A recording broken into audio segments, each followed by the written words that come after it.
Child abusing and women harassment, इन दोनों लफ्ज़ों के बारे में हम जानते तो हैं, लेकिन इन दो लफ्ज़ों की संगीनी के बारे में हमें बिल्कुल इल्म नहीं। शायद इसी वजह से ये संगीन जुर्म मुआशरे में तेज़ी के साथ फलता फूलता नज़र आ रहा है।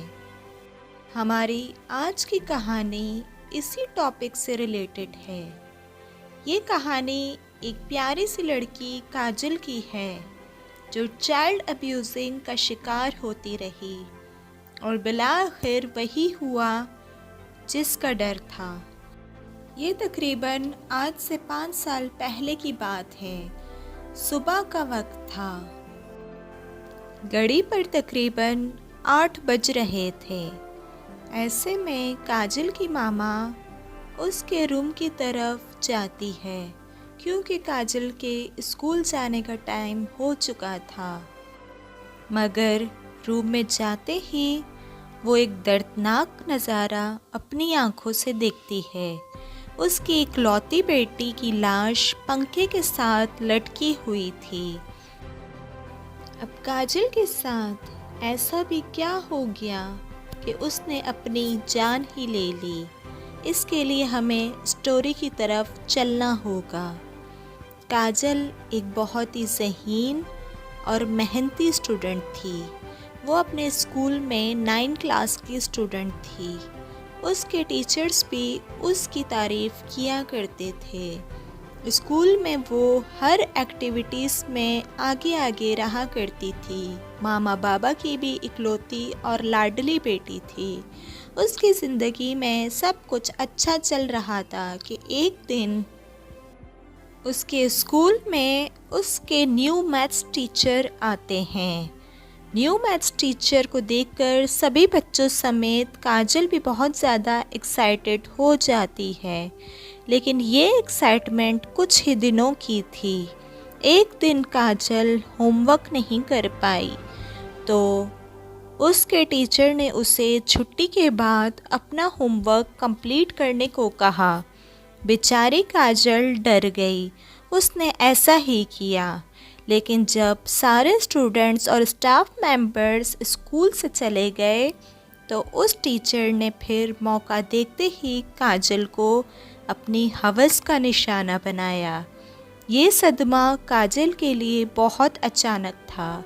घर वापस आने के बाद वो बहुत ज़्यादा रोई, लेकिन उसके टीचर ने उसे इतना डरा दिया था कि उसने इस वाक़ये का जिक्र किसी से ना किया। बेचारी अंदर ही अंदर घुटती रही। अब तो ये हर दूसरे दिन का मामूल बन चुका था। वो टीचर किसी न किसी बहाने से उसे छुट्टी के बाद रोक लेता और बेचारी काजल को अपनी हवस और दरिंदगी का निशाना बनाता। इस बात से काजल के पेरेंट्स बिल्कुल लाइल्म थे। उन्हें तो अंदाज़ा ही न था कि उनकी इकलौती बेटी के साथ क्या जुल्म हो रहा है। काजल की मामा ने भी काजल के बदले हुए रवैये को नोट ना किया। अगर वो टाइम पर अपनी बेटी के बदले हुए रवैये को नोट कर लेती तो स्कूल में जो जुल्म काजल के साथ हो रहा था वो टाइम पर रुक जाता और वो कभी ना होता जो काजल आगे जाके करने वाली थी।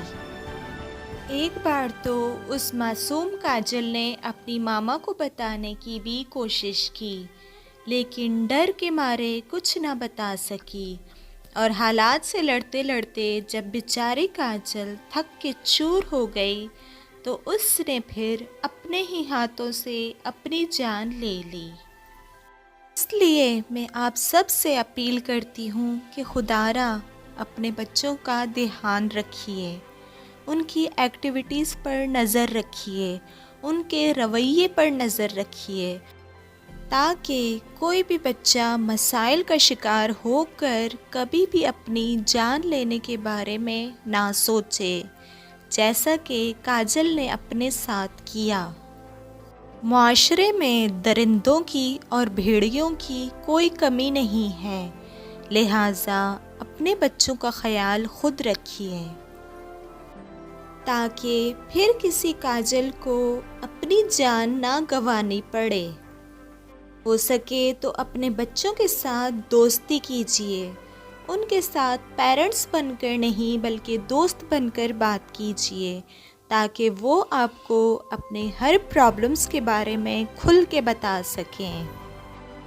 हम इन्हीं छोटे छोटे स्टेप्स के ज़रिए चाइल्ड अब्यूजिंग और वुमेन हरेसमेंट जैसे जुर्म के ऊपर काबू पा सकते हैं।